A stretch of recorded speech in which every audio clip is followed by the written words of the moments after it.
By asking questions or answer random questions that I didn't do. Everyone, understood?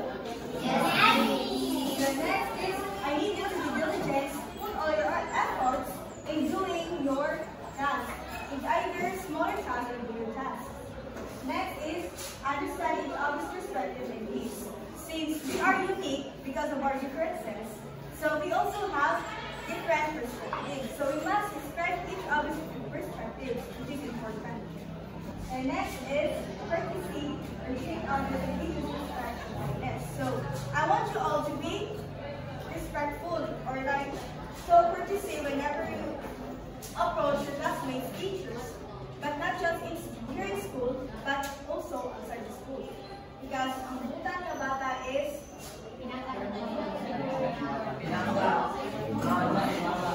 Then next is A. Ask questions by raising your left hand when you need clarifications. So, di ko ganahan ka na mag-mumbling or whispering. I need you to answer directly or maybe ask questions directly so that I can give you more information or I can explain it to you again kung wala ko sagot. Understood? Yes.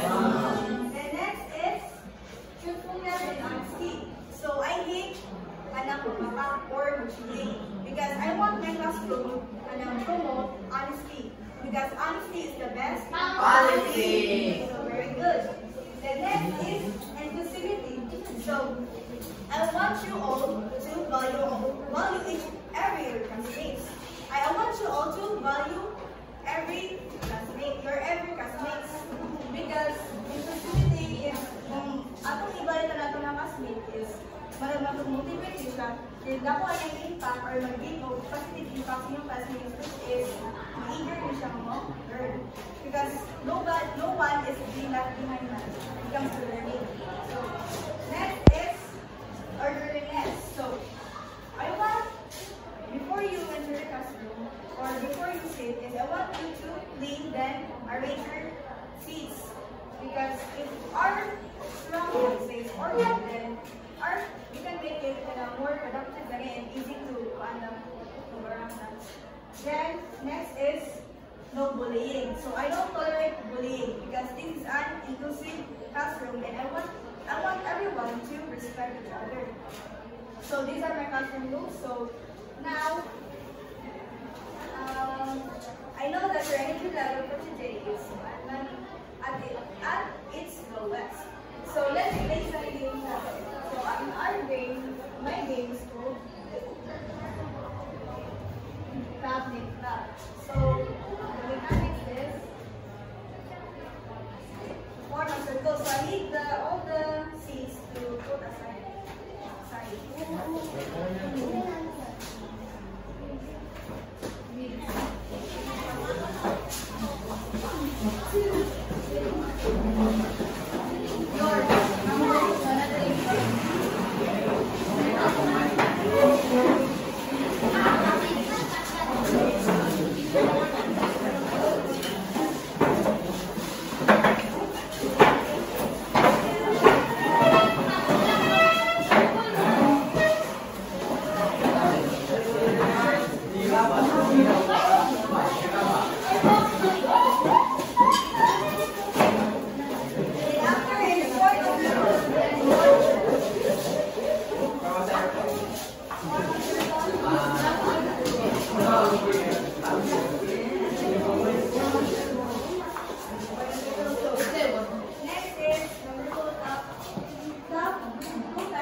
Inclusivity is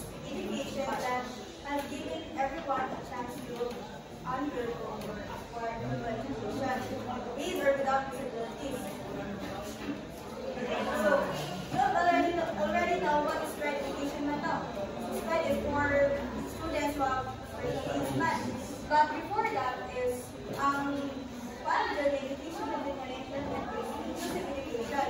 But due to the education is, wala ko rin siya kahit ang teachers gani is, mag-listen sila. For example is, ang student inclusive siya. So it means, with or without disability. But what if ang sa mga student is malala ay ang disability? So, mag-listen ang teacher o paano. Ano mga lessons, mga paano or mawag siya. But hindi ko focus ang teacher. So that's the education. That is why special education is maintenance. So the law that support and inclusive education is RA 11652.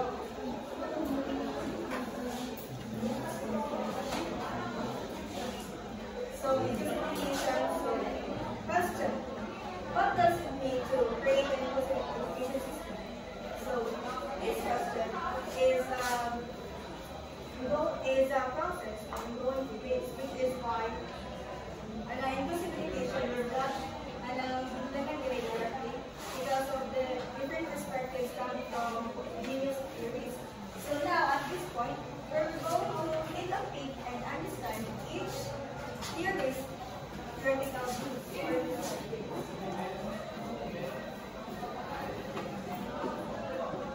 The first perspective is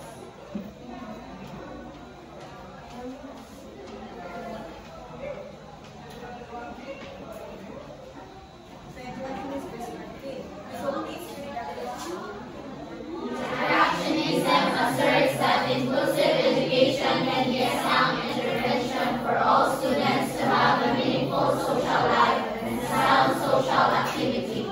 Inclusive education is a healthy encounter for both students with and without disabilities. This kind of encounter will lessen discrimination and prejudice. So, according to the instructionist perspective, they see inclusive education as a way down the students will give opportunity to social interaction. So the instructionist perspective is the focus just social interactions between students. With students, then how interaction shape students' behavior and building relationship. So for example is dili pa rin natin makita ang word na meaning making labels. So meaning making labels is, for example, is naman tayo sa ilang classroom is naman tayo bata na mas basic ko siya more Friday. Pero ngayon na to siya, malayo na to siya mag-gifted. Then ang matang uban is allergic to the So ang kaning certain na bata is gifted mo siya. So ang perspective sa ubang classmate niya is superior siya. Ang bata na instructionist perspective is focus siya sa instruction. Through instruction is may influence on perception sa ubang na students o sa mga akong certain na certain na akong gifted siya. But ang key point sa ating instructionist perspective is focus siya sa interaction or how interaction ang influence or ma-shape ang students. Gets na rin yun? Gets ba? Next perspective is the content perspective. So please read. Conrad theorists assess that inclusive education has social, cultural, and political undertones and implications among poor and developing countries. Inclusive education is not a priority as compared to the rich and developed ones. So, content perspective is nag-focus or making focus sa kanang competition of resources. For example is, naman yung mga university na top. So, may siya matap. So, may mga budget about sa education is so which is unfair. So, mainly, ang focus sa content perspective is competition of resources. Sa Canvas, for example, in school namin mga scholarship to. Scholarship is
role is, dapat yung mga role na each role, which is banta unique. So what if, isang community is, usa lang ka buka ng role, pero uniform sila, for example, if teacher sila na, do you think na mo function ng sa community if same sila ang role na yan? Hindi, no. So it is important yun na. Which means na, ang differences is, kuan siya, kanang maka-help sa atong community. Like, we have different roles is we function, more fully function in society because ang task yan is divide siya. Which maka-contribute sa development of the community. So if we apply it on inclusive education, is functionalist is see inclusive education as a way to make students realize kung kasi nilang future role promote nilang community. Like public servant ka, like they focus on the social roles of the students na maka-benefit ko ng community. And in the future is public servant sila is makakawag sila sa community then maka-benefit sila sa community towards development. So na-get na mo? Get the functionalist. So key point for this is one shot. We focus on the social roles of our society, central roles of students, our future roles in the again the idiom. So continue. Next is critical perspective. So please read. Scholars are doubting that inclusive education is another pedagogy popularized by the Western minds. They think that those who formulate the policies are mostly international experts who are ignorant of the local situations and priorities. So critical perspective is one shot. And nag-focus niya sa dark side or dark effect or negative effects in education. For example, if we connect na one job, inclusive education is matipoy minulan na social trends ng like discrimination, social inequality daw ang maka-awaken daw sa bagay ang inclusive education daw. So, critical perspective is whenever it's a critical or critic or criticize is na-focus siya sa negative effects sa inclusive education. So, nag-get nila. About this side. Again, so negative, nag-focus siya sa negative side, sa negative effects of inclusive education.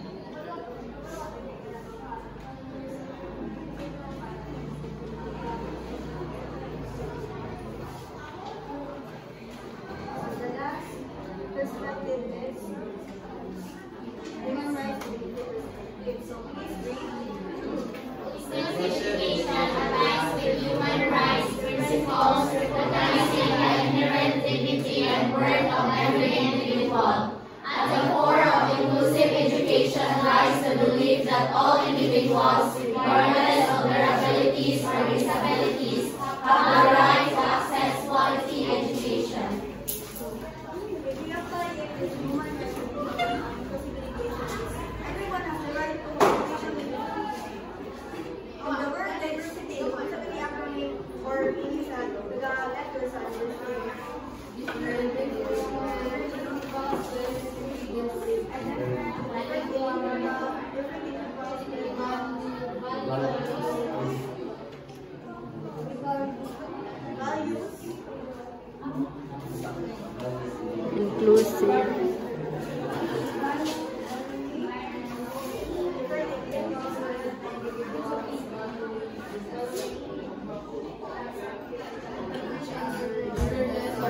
Color, gender, intellect, talents, or years. So, that word is everyone or everybody good is an right to education. Even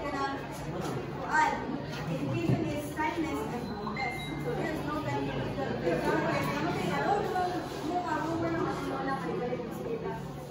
So modern proof na education is one shot. Right? There's no time limit. Like, regardless of age or gender or culture or regardless of your background, everyone different from hierarchy of education. So, kasama naman din. Yeah, besides, so, ako na to ang mga perspectives from Genius Theory. So now I have provided 8 theories of education.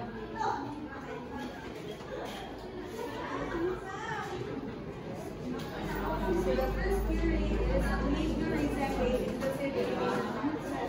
So please read.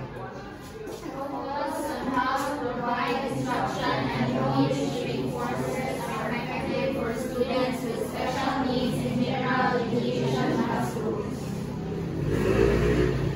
The purpose of make the reason based is nag-focus siya sa pag-shape sa behavior sa students like disciplinary, para i-discipline siya maayos so that they can become a good individuals or good citizens. So, mainly is the focus sa pag-shape sa behavior sa each student. So, may I guess nito? The next is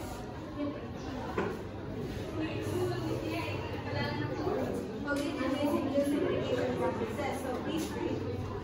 Content and the mental activities of the learner that influence responses and acknowledges the process of mental planning, goal setting, and organizational strategies.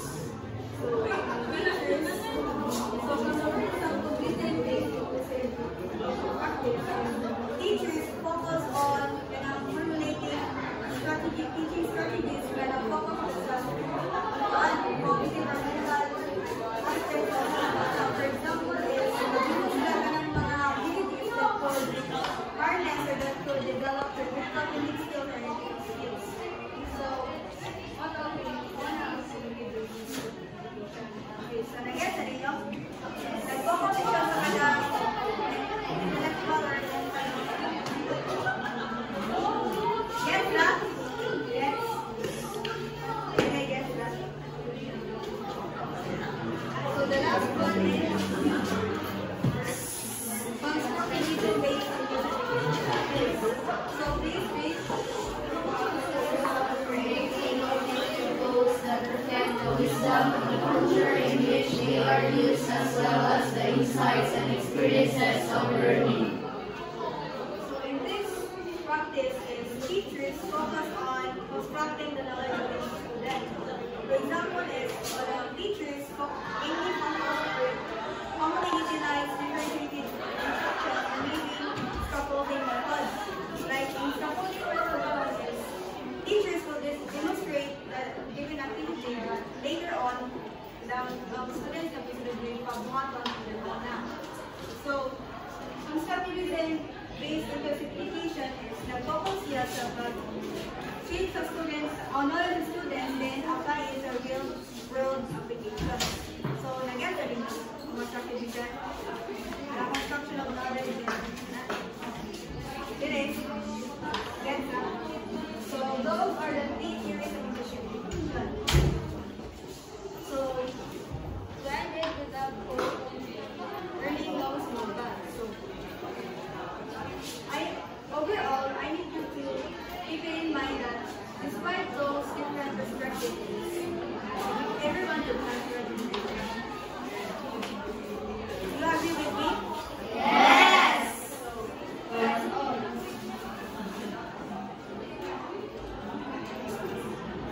So, na po yung mga clarifications or clarification. So that we can proceed for our wala lang? Wala lang? So, ready na ang mga assessment? Yes!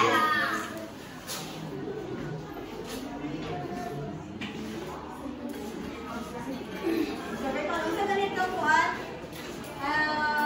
instructionist perspective.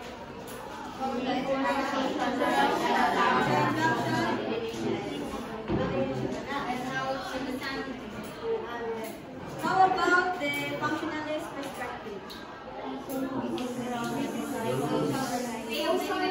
Needs of science. How about the conflict perspective? Yes, very good. How about the critical perspective?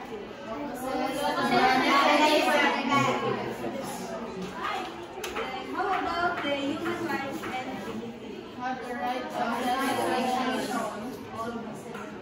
very good. So meaning, ready na ako mag-assessment. So our assessment is essential. So I need you to prepare 1/2 crossline.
So the criteria for raising now in aldehyde is conciseness is 5%. So take note, conciseness is 5%. Clarity is 5. Then the organization is 1 also. Then how you define the style is 1%. Which is total of 3. So na-get lang. Ano ko na criteria? So, conciseness, sila ganito? 5. Ang clarity? 5. Organization? 5. Then, how you define your stats? 5. So, total of 20. 5.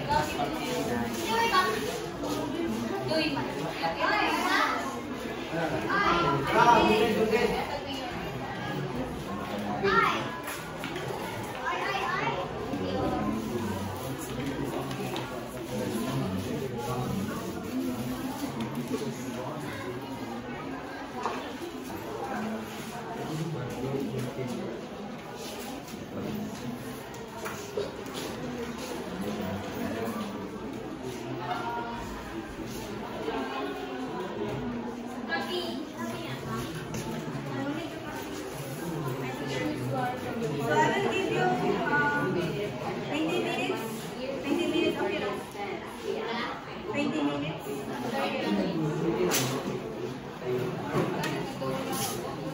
So lumilalim ka na. Punta na lang ako.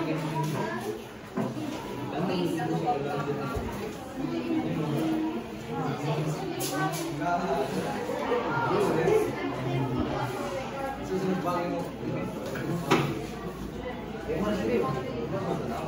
Kita kanya, kanina sa kasi kang plastic mo.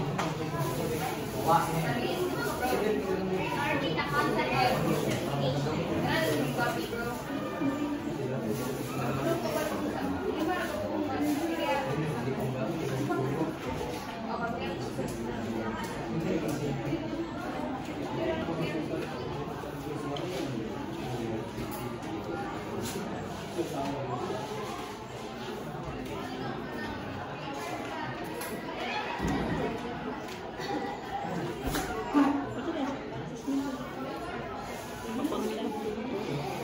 So that is all. That's all your papers in front.